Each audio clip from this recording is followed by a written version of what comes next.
Hello! I have returned. I planned to take a couple of weeks off, and then do you know what? I did my back in, ended up being like 3 weeks. Getting old. It's great. Anyway, it's video game stuff and things time, and today I'm going to try and do something a little bit more positive than usual and mention some nice things from local businesses here in Norwich and other such interesting surrounds. Because do you know what? I found out recently several local businesses all doing nice things. Let's have a look at them. But first, let's have a look at something weird. So, video game stuff. Video game stuff for the kids. No, not for the kids. Very much not for the kids, actually, this time. Welcome to Mad Moxies bar? I don't really know, but actual real bar full of shot glasses and stuff. Interesting. So, Mad Moxies from one of the Borderlands games. I can't remember which one. I'm going to say 2, which is probably wrong. I think she had her own DLC as well, didn't she? But yeah, there's a distinct aesthetic for the Moxie character, and they have used it to produce this very interesting display. You can see these shot glasses here, actual real glass shot glasses. Behind, you've got your barrels and your glasses, and you've got your big sign and your neon legs and your speakers and your more speakers and... yeah, everything's here, and I'll tell you what, it's bloody heavy. Feels like it was made out of breeze blocks or something. It's not going to fall off the table. Also going to be a nightmare to post, I imagine. It also comes with more bar accoutrement, or accoutrement? Yeah, that sounds better. Like this bottle opener with the logo on and some stressing. This is a big solid bit of metal as well. You could probably use that as some sort of death weapon in Cluedo or something. And also 4 rubbery coasters with Moxie's mug on them. Hello, I have a hat. That's her famous catchphrase, everybody. Yeah, what an interesting set. I don't know, it's nicely done, but such a strange concept that somebody thought, you know what this game needs?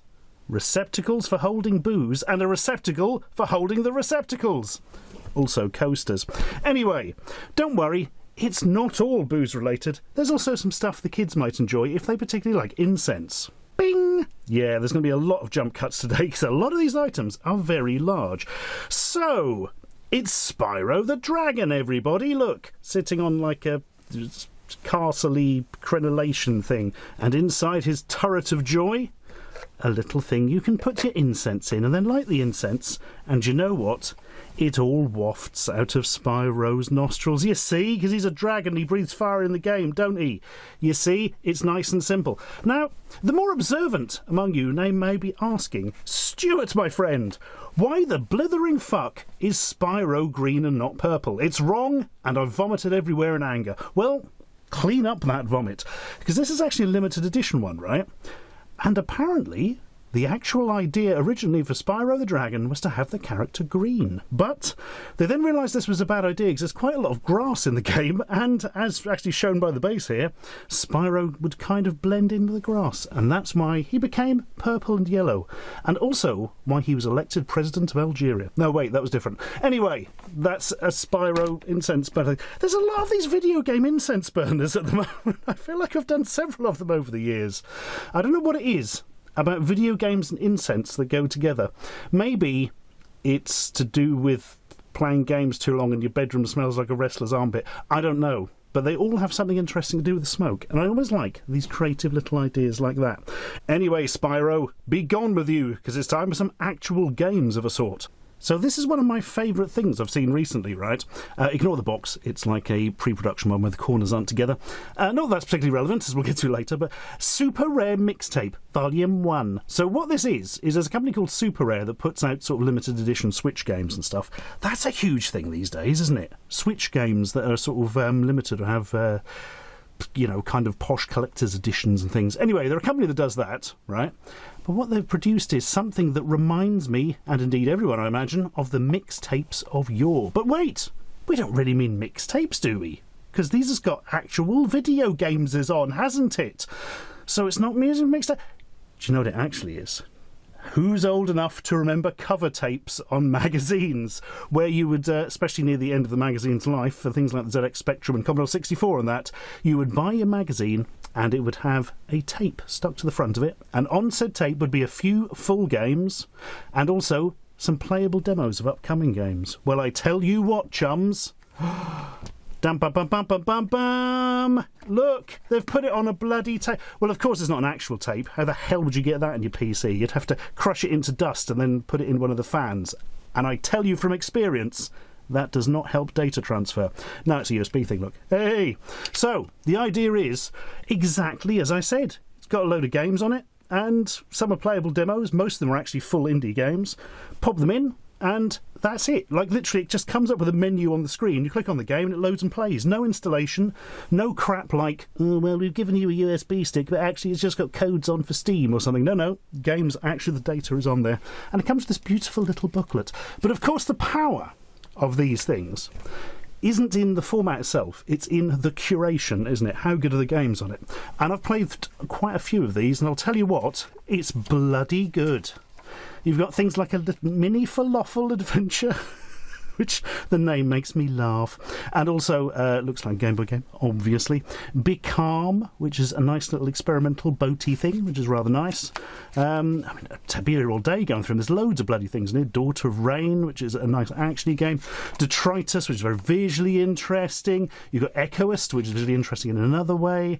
Emily is Away, which is sort of like a sort of game set in a chat room. It was quite interesting, actually.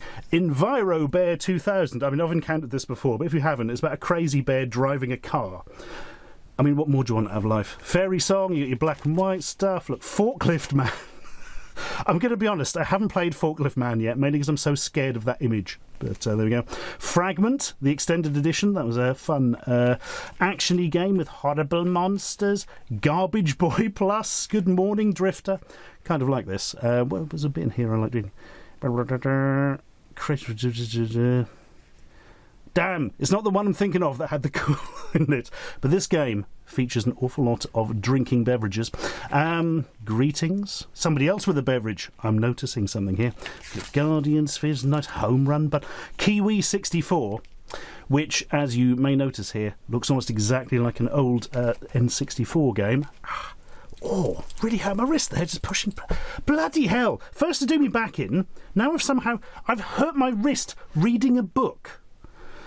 I'm falling apart, guys. Send glues. Lionthus, Lucid Heist, Lycanthorn, Missed Messages, No Players Online. Interesting horror game that, where basically you're sort of waiting for other people to join your FPS and it don't quite work out like that. Paint Game, Pearl Grabber, Quest of Graal, Secret Tea Garden, Stellar Nexus, Tempo Quest, Tonsil Terror, which is so weird. You can play it just by you can't see unless you scream. And yes, you can connect a microphone.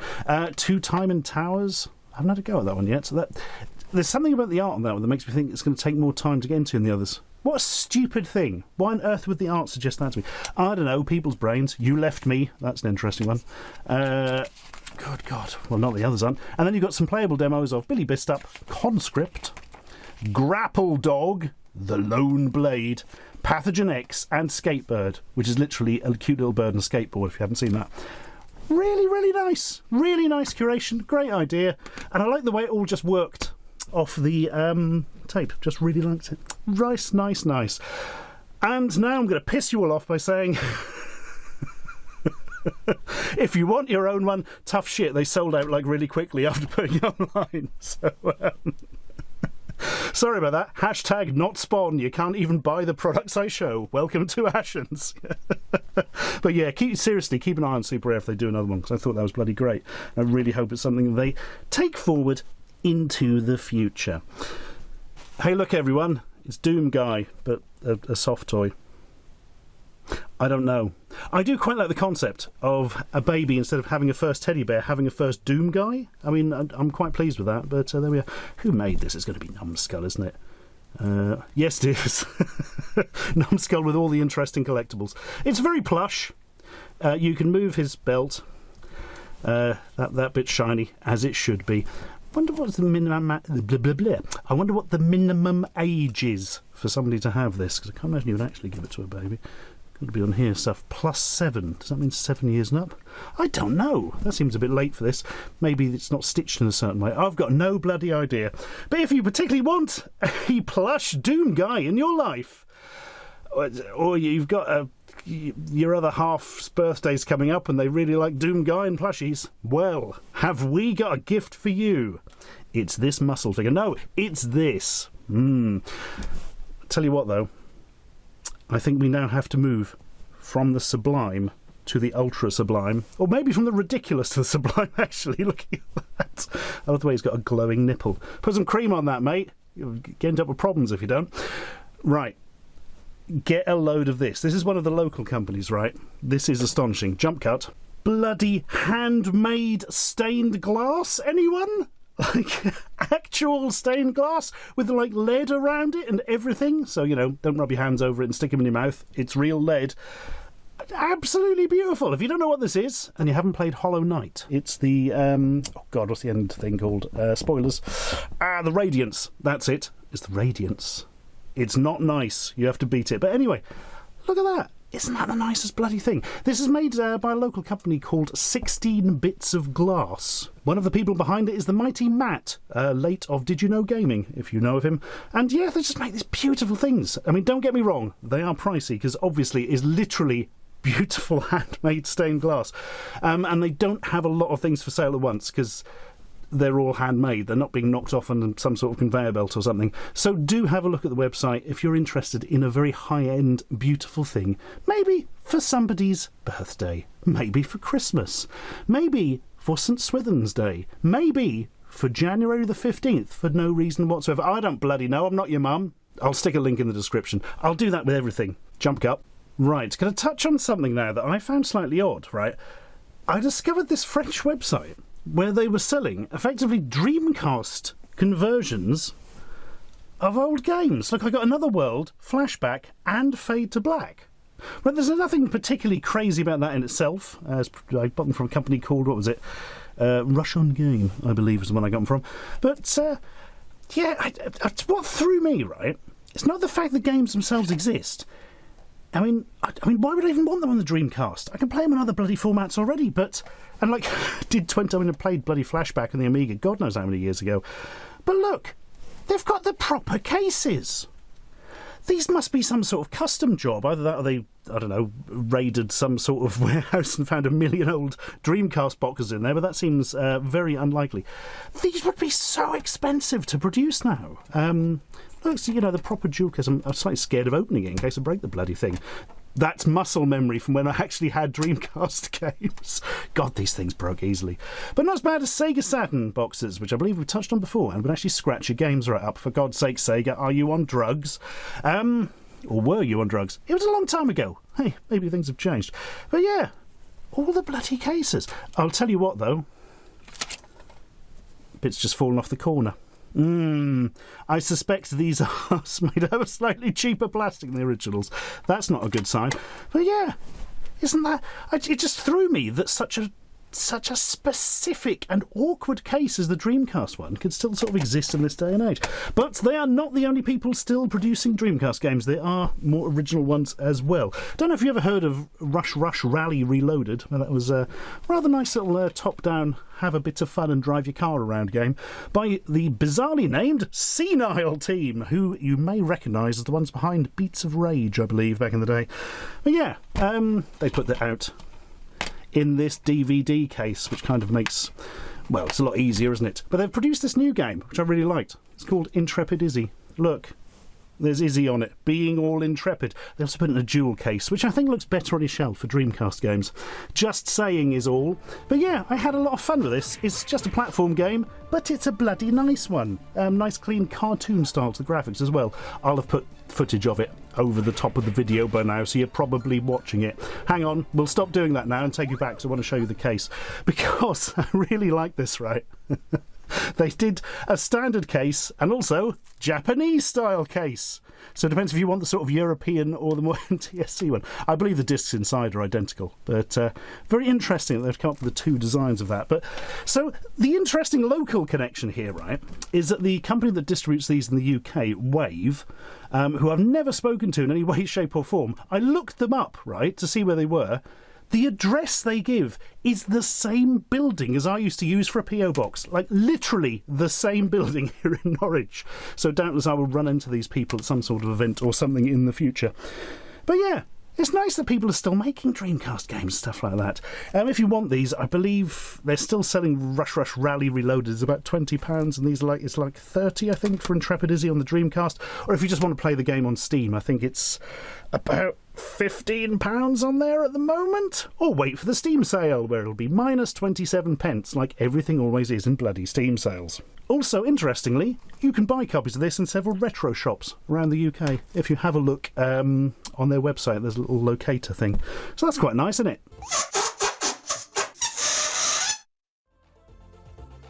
You know how earlier we were talking about limited edition collector's Switch game things? I went and bloody bought one ages ago. Ninja Saviors, Return of the Warriors. So this is a version of the Ninja Warriors, which was the SNES game, the old Super Nintendo one, not the arcade game. It's like a different sort of thing. And yeah, they released it on Switch. I really like the game, and the Switch version has 2 extra playable characters. I thought I'm having that. For some reason, I got this from Strictly Limited, yet another one of the limited edition companies, and I don't really know why, right? Because it comes in a nice box that opens up and all that kind of stuff, which you would hope. Imagine if you had a box that didn't open up. Would it technically be a box? The answer is yes. And inside, obviously, there's the game and all that. I've actually left the game out because it's on the shelf with the other Switch games. Use your imagination. It's a Switch game. And you get like a poster, which is, all very nice and that, but I'm not really going to put it anywhere. So fair enough. It came with, inexplicably, some like writing paper and envelopes. I mean, they're very nice, but they're just going to kind of sit in the box. And some badges. Always like a nice little pin badge, and there's several of these. They're sort of very cut off, and you don't see a lot of the designs on them, so I wasn't a massive fan of those. These are good technically, because they've got all the moves for the characters on, which is quite handy, but you learn those in 5 seconds. They are incredibly thick cardboard and well finished to avoid spillages, so that's something, I suppose. You get this postcard, and get this, right? What's in here? Chopsticks. Why? I mean, yeah, there's a Japanese theme to the game, but look, the little thing the chopsticks sit on, which almost certainly has a name I'm not aware of, says the Ninja Saviors just sort of stamped on it, and I believe, yeah, it's on here as well. You probably can't make that out. Ah, there we are. Yeah, so like little chopsticks. I don't know why I bought that. I only wanted the game. I think it wasn't much more expensive, but now every single extra bit is something I won't really use. The chopsticks thing absolutely throws me. But anyway, it's nicely done. Just sort of bizarre selection of stuff, really. Fair enough. Now, something I've bought that I've been enjoying a lot more. You remember earlier we mentioned, you used to get the old tapes on the front of magazines, back when horse-drawn carriages were completing Stonehenge. Well, such magazines. Well, the one I bought, to be specific, was Crash, which was the big ZX Spectrum magazine of the time. There were other big ones as well. Your Sinclair was kind of great as well. But Crash was the one I bought regularly. There was Zap 64 for the Commodore 64. Well, they're all bloody back, Look, here they are, with Oliver Frey cover art and everything. Look, like on the first one. These are early issues, but they're further along now. And they're just really nice. They're really nicely put together. They've got a really nice sort of friendly ethos to them. There's always interesting... Look, here's a bit where somebody actually looks into why the Outrun Europa preview graphics look nothing like the game they actually got. All these little investigative things, but also... new stuff in there as well. All the new Spectrum games get reviewed because, people are still making them. It's just really nice, really nicely put together. I just really enjoy the feel of them. And oddly, although I was a Spectrum man, I've been kind of reading more of the Zap 64. I think because I know less about the Commodore 64, so it all seems a bit more foreign and interesting to me from back in the day. Yeah, these are so nice. They've also brought back Amtix, which was the Amstrad one. So if you're Amstrad related, there's one of those. And they've even got an Amiga one, Zap Amiga, which I haven't actually got hold of or read yet, but I'm bloody going to at some point. So if you're interested in such things, you can go off to fusionretrobooks.com and it shows you where it all is. In fact, I've even been given a code because I asked nicely, right? Ashens, ASHENS, will get you 25% off your first order. Anyway, time to look at Chun-Li. So, Superseven, who are the company who do all the reaction figures, like the sort of late 70s, early 80s looking ones, did some Street Fighter 2 stuff a while ago. And I tell you what, they were bloody hard to get hold of over here, but I have here a mighty Chun-Li, which I've kept on the card, which is unlike me, but I really like the artwork on it. Also, the back's literally just got your player select. Nice. Simple. Yeah, now, figure itself, I've never quite understood why they've used this sort of style for things that weren't relevant at the time. Like, surely if you're doing 90s action figures, which is when Street Fighter 2 came out, there'd be like big chunky things, which is how the figures went to the 90s. But people enjoy the late 70s, early 80s aesthetic, I suppose, so this is why we get these sort of retro styly figures. I mean, hell, even Hasbro are doing them for bloody Star Wars now. I've been for a while, so you can buy like the Mandalorian, but it looks like a figure that was made in 1982, you know. But quite a nice Chun-Li one here. Both hands balled into fists, because of course Chun-Li needs no accessories to kick your ass.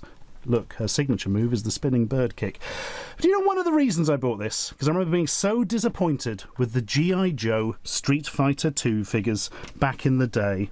Particularly the Chun-Li one, because, yeah, I don't know if you've ever seen these before. I've probably shown them at some point, but, yeah, she's got a hand grenade between her breasts. And what's on her bloody leg?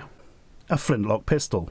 I even say as much in a documentary. Who's Chun-Li got a flintlock pistol? That's from the upcoming Street Fighter 2 documentary, Here Comes a New Challenger, which is on Indiegogo at the moment. I'll put a link at the bottom if you're interested. But do you know what else? We filmed that in Retro Replay, which is, wait for it, last local link, the Retro Arcade in Norwich. Look at this place, full of old arcade machines. You just pay like one fixed sum and you can just wander around and play them all, and it's bloody great. It's in the Castle Mall, which is like a shopping centre in the centre of Norwich, and I can't recommend it highly enough. It's got loads of old arcade machines. What more do you bloody want out of life? Food, shelter. Also, if you see this Shinobi machine there, that is actually running off my jammer board that I own, which is infamously one of the ones I stored in my oven for a short period once, if you've seen that cooking video back in the day. It was that and Double Dragon, if I remember correctly. Anyway, bloody arcades. Wonderful. These arcades are popping up all over the shop. There's a really good one now called the Pixel Bunker in Milton Keynes. Just fantastic. It makes me so happy that old arcade machines are playable once again. Anyway, that's all for today. If you do have a local business you would like featured on this channel, tough shit, because it's probably going to be ages before I do another one of these.